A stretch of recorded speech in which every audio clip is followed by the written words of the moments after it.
in Greek, but based on the early Egyptian teachings of Thoth that were lost for a time.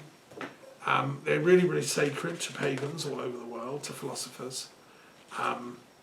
They were so important even in the Middle East in the 600s that when a Muslim army turned up at Haran in southern Turkey on the border with Syria and said, "What's your religion?" and the people didn't quite know what to say. There was a huge army of thousands of Muslim warriors outside. And they were saying, if you have a sacred book and you have a religion, we will spare you. If you don't, you have to convert to Islam and accept the Quran. And these people were very proud. They were long older than Muhammad. They'd been worshipping in Haran, worshipping wisdom, since the time of Abraham, who was born in Haran. And they were even older than Abraham. Whereas the Quran didn't really know about the really old stuff. So they thought about it, and overnight they decided on the Hermetic writings was their Bible. And when the Muslim army came back the next day, they held it up and said, we are Sabaeans, we follow the ancient wisdom, and we follow the Hermes writings. And the Muslim army left them alone, because they respected that wisdom. So within Islam even, Hermes was famous and honoured. And there's a whole Hermetic tradition in Islamic writings.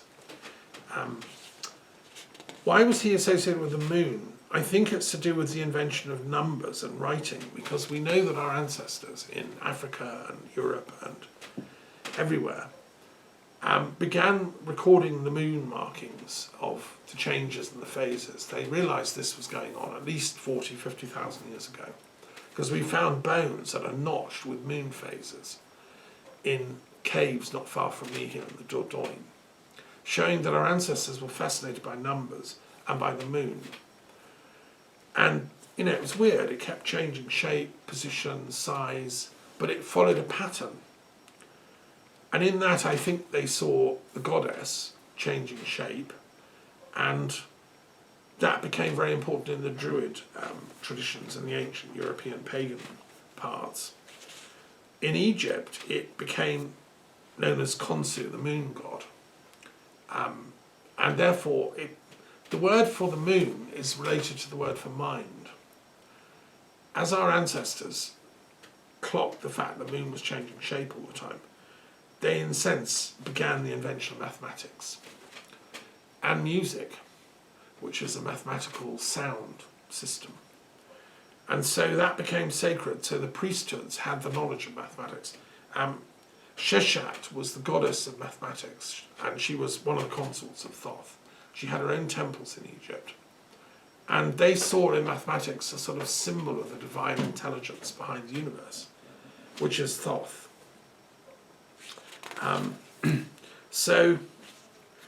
And now, just to complicate things, when Napoleon went to Egypt as a Frenchman, he was a Freemason and fascinated by Freemasonic symbols, and just as the British Freemasons were.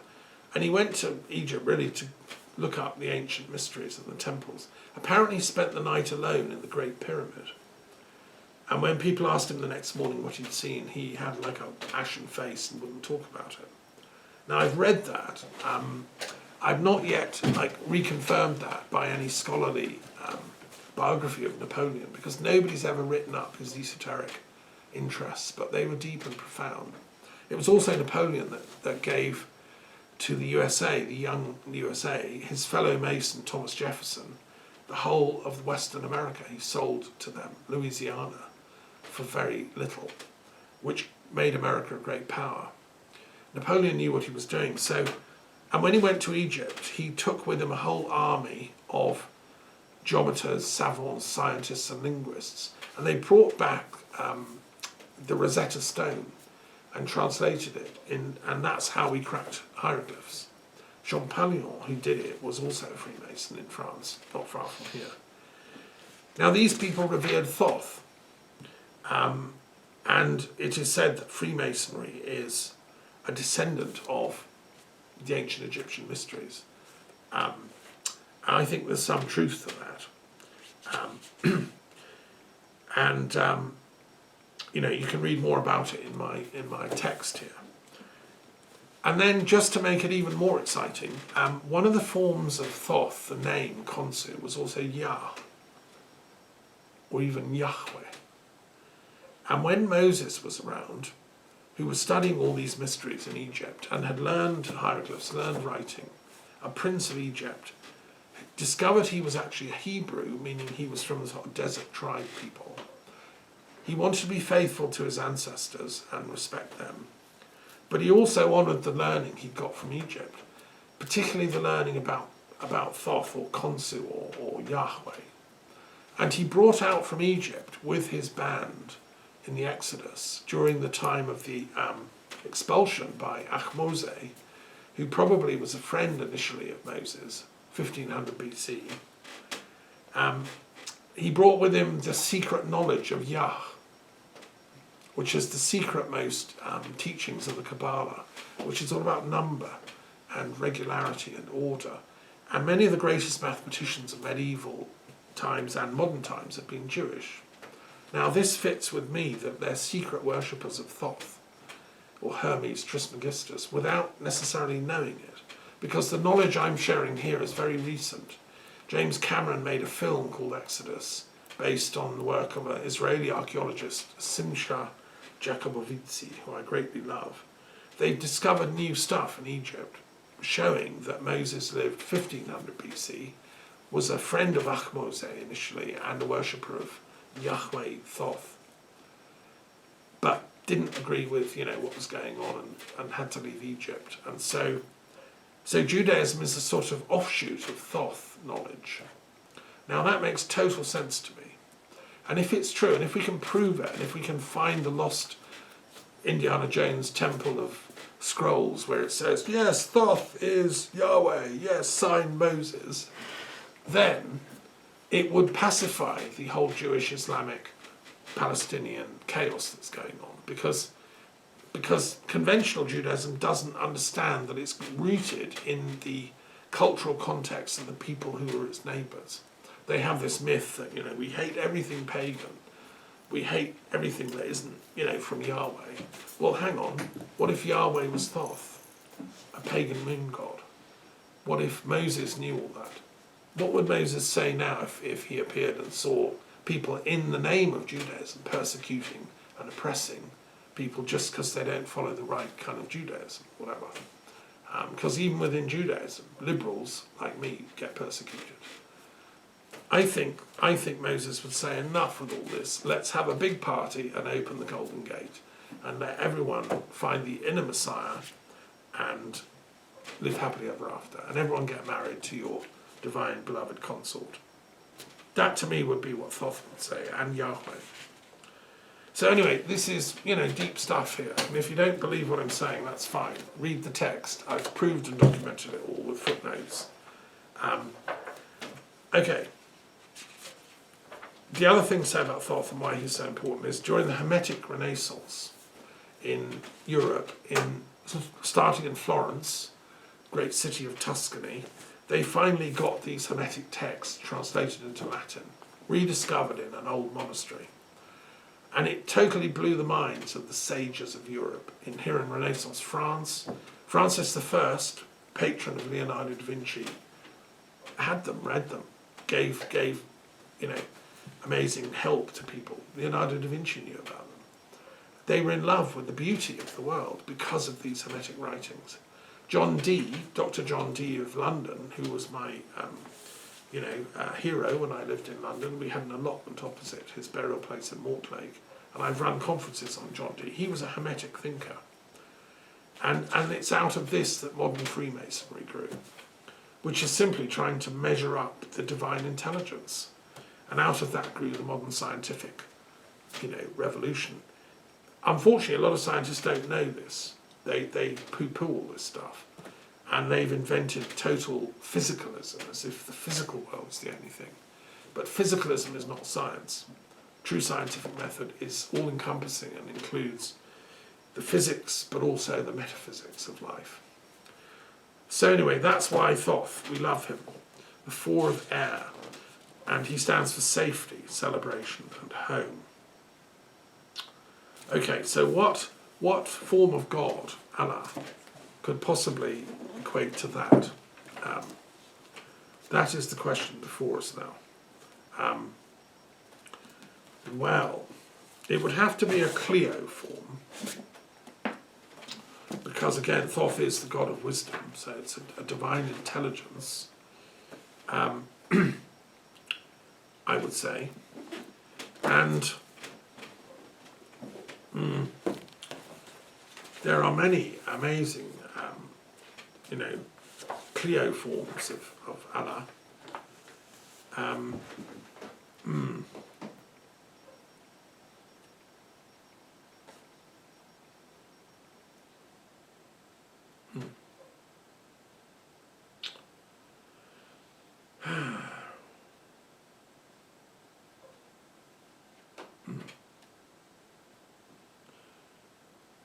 It's, it's always hard to choose, but let's have, let's have this one, the aware,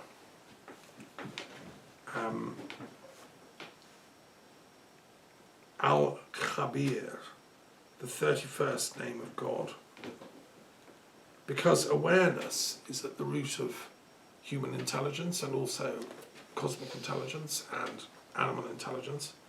Thoth is the god of awareness that seeks to advance us in the schools of wisdom, whatever we're studying at university or school or kindergarten. We're all on a sort of growth path, right? And that is why God is giving us this faculty of awareness, sometimes called consciousness, and there's a whole big field now of new scientists studying consciousness studies, which I'm part of, and my friends at the Scientific and Medical Network are very interested in consciousness studies. It's a new thing. But I mean, they ought to look at Sufism, and they ought to look at the Qabalah and Thoth and Egyptian thought, because, the whole thing is about awareness unfolding. Hegel, the great philosopher of Germany, said God is the awareness behind history, within history, that unfolds, and then takes collective forms as this or that civilization. The zeitgeist of a particular time is the spiritual consciousness that's unfolding. That's how God, the aware, is unfolding through history. And I've tried to ask more deep questions about that since Hegel lived over 100 years ago. We need to ask, well, what do we now know scientifically about life and about its complexity? Hegel had no idea about the vastness of the universe, the incredible complexity of cells and living forms. So awareness has grown vastly since then. But now it's time to synthesize and integrate what we know. Unfortunately, scientists keep chasing after new data, and because the way the peer review system works in academic papers, they have to find something new to justify. Or they have to write a thesis that's original. Now I think it's time to integrate and synthesize and develop awareness of what we know already.